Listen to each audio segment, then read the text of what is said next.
Cinema francês, Nouvelle Vague, A Nova Onda. Em primeiro lugar, o que é, qual foi o primeiro filme, os ideais e a quebra do paradigma. O termo Nouvelle Vague, que em tradução literal significa nova onda, foi usado inicialmente entre o final da década de 50 e o início dos anos 60, na França, por um grupo de críticos cinematográficos da popular revista Carrière do cinema.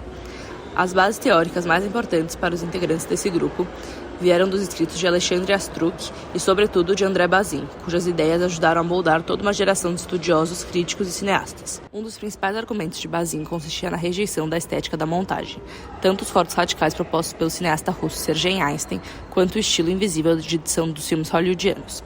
Ele defendia longos planos e o uso da profundidade de campo no que chamava de mise-en-scène, algo como representação da cena. Os elementos que compunham a estrutura fílmica, de acordo com esse pensamento, eram todos aqueles que precediam a montagem propriamente dita, incluindo o posicionamento e o movimento de câmera, iluminação e distribuição da ação nos planos. Então, qual foi o primeiro filme? Bom, La Pointe Courte, de 1955, de Agnes Varda, é considerado por muitos como o primeiro filme da Nouvelle Vague. A obra de Agnes Varda intercala a história de um casal com a vida cotidiana de habitantes de uma vila de pescadores do sul da França. Sobre essa onda, os diretores daquele período buscavam usar a técnica como uma forma de estilo. Para eles, um cineasta era, antes de mais nada, um autor. O filme deveria desafiar as convenções e desconstruir as bases do cinema, ou seja, a lógica narrativa tradicional e a continuidade do espaço e tempo.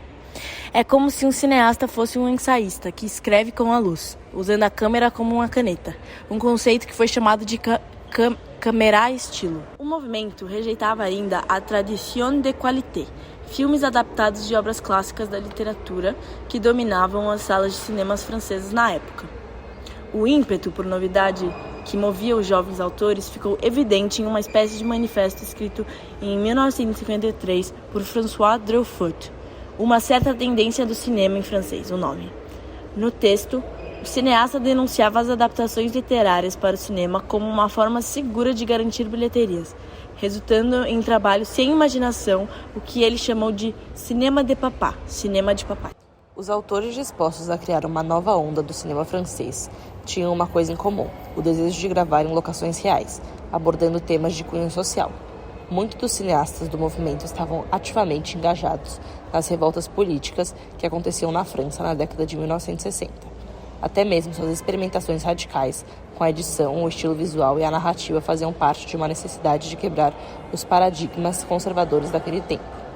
O ponto-chave da mudança de paradigmas provocada pela Nouvelle Vague, que consiste na criação artística mesmo sem cinema, naquele contexto social e econômico, os artistas buscavam alternativas aos métodos de produção tradicionais, motivados pela geração de neorrealistas italianos que vieram antes deles.